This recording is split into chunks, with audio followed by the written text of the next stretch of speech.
آج ہم پاکستان کے ریئل اسٹیٹ سیکٹر کے ایک بہت ہی اہم اور سنگین مسئلے پر بات کر رہے ہیں، خاص طور پر جب معاملہ ہو ہائی رائز پروجیکٹس یعنی اونچی عمارتوں میں کی جانے والی سرمایہ کاری کا۔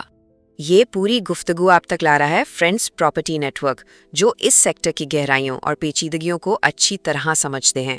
تو اگر آپ مزید معلومات چاہتے ہیں یا کوئی بکنگ کروانا چاہتے ہیں تو 032242225222 پر رابطہ کر سکتے ہیں۔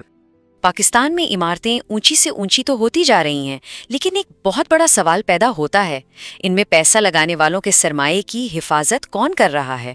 آج ہم اسی سوال کا جواب ڈھونڈنے کی کوشش کریں گے۔ دیکھیں، یہ بات تو اب سب مانتے ہیں کہ پاکستان کے مستقبل کے لیے شہروں کو پھیلانے کے بجائے اوپر کی طرف بڑھانا بہت ضروری ہے، یعنی ہاریزونٹل نہیں بلکہ ورٹیکل گروتھ اب ایک ضرورت بن چکی ہے۔ لیکن اصل مسئلہ یہاں سے شروع ہوتا ہے۔ یہ پورا کا پورا ہائی رائز سیکٹر ایک بہت ہی خطرناک گرے زون میں چل رہا ہے، مطلب ایک ایسی جگہ جہاں نہ کوئی اصول ہے نہ کوئی پوچھنے والا، اور سارا کا سارا کنٹرول ڈیولپر کے ہاتھ میں ہے۔ اس سسٹم میں آپ کہہ لیں کہ کوئی ریگولیٹری ریڑھ کی ہڈی ہی موجود نہیں، مطلب کوئی ایسا مضبوط ادارہ ہی نہیں ہے جو ڈیولپرز کو ان کے کیے ہوئے وعدوں کا پابند بنا سکے، اور بس اسی وجہ سے یہاں استحصال کا دروازہ ہر وقت کھلا رہتا ہے۔ تو جب سسٹم میں کوئی اصول ہی نہ ہوں تو یہ سسٹم فیل کیسے ہوتا ہے؟ اس کو سمجھنے کے لیے آئیے پاکستان کے سسٹم کا موازنہ کرتے ہیں دبئی جیسی ایک ریگولیٹڈ یعنی ایک منظم مارکیٹ سے۔ پہلا اور سب سے بڑا فرق، ایسکرو اکاؤنٹس۔ دبئی میں کیا ہوتا ہے؟ آپ کا پیسہ سیدھا ڈیولپر کی جیب میں نہیں جاتا، وہ ایک محفوظ سرکاری اکاؤنٹ میں رکھا جاتا ہے اور صرف اسی پروجیکٹ پر خرچ ہو سکتا ہے۔ اور پاکستان میں یہاں آپ کا پیسہ سیدھا ڈیولپر کے اکاؤنٹ میں جاتا ہے اور وہ چاہے تو اسے کسی اور کام میں لگا دے۔ اگر پروجیکٹ رک گیا تو سمجھیں آپ کا پیسہ بھی ڈوب گیا۔ اچھا، اب دوسرا فرق دیکھیں، پروجیکٹ کی منظوری۔ دبئی میں جب تک عمارت کا ایک ایک نقشہ یعنی اس کی بنیاد، بجلی، پانی، فائر سیفٹی سب کچھ منظور نہ ہو جائے، آپ زمین کھودنے کا کام بھی شروع نہیں کر سکتے۔ جبکہ یہاں پاکستان میں بس ایک فائل جمع کروا کے ہی سیلنگ شروع ہو جاتی ہے، بھلے نقشے فائنل ہوئے ہوں یا نہ ہوئے ہوں۔ پھر بات آتی ہے قیمت کی۔ منظم مارکیٹوں میں قیمت مارکیٹ کے اصولوں کے مطابق طے ہوتی ہے۔ پاکستان میں کوئی پوچھنے والا ہی نہیں ہے، ڈیولپر کی مرضی ہے، وہ جو چاہے ریٹ فی اسکوائر فٹ مقرر کر دے۔ اور شاید سب سے زیادہ خطرناک بات، انسپیکشن کا نہ ہونا۔ کیا لفٹیں نقشے کے مطابق صحیح جگہ پر لگ رہی ہیں؟ کیا سیپٹک ٹینک ویسا ہی بن رہا ہے جیسا منظور ہوا تھا؟ اور سب سے اہم، آگ لگنے کی صورت میں باہر نکلنے کے راستے موجود بھی ہیں یا نہیں؟ کوئی چیک کرنے والا ہی نہیں ہے۔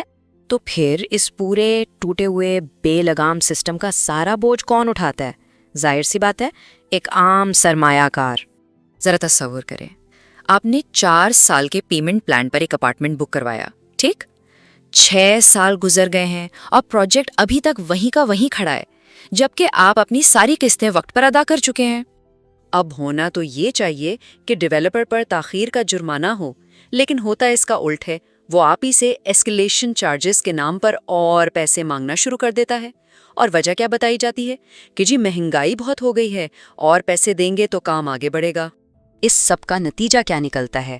مارکیٹ سے اعتماد کا مکمل طور پر خاتمہ۔ لوگ ہائی رائز پروجیکٹس پر بھروسہ کرنے سے ڈرتے ہیں اور مجبوراً واپس پلاٹ خریدنے کی طرف چلے جاتے ہیں، اور اس طرح ورٹیکل پاکستان کا خواب ادھورا رہ جاتا ہے۔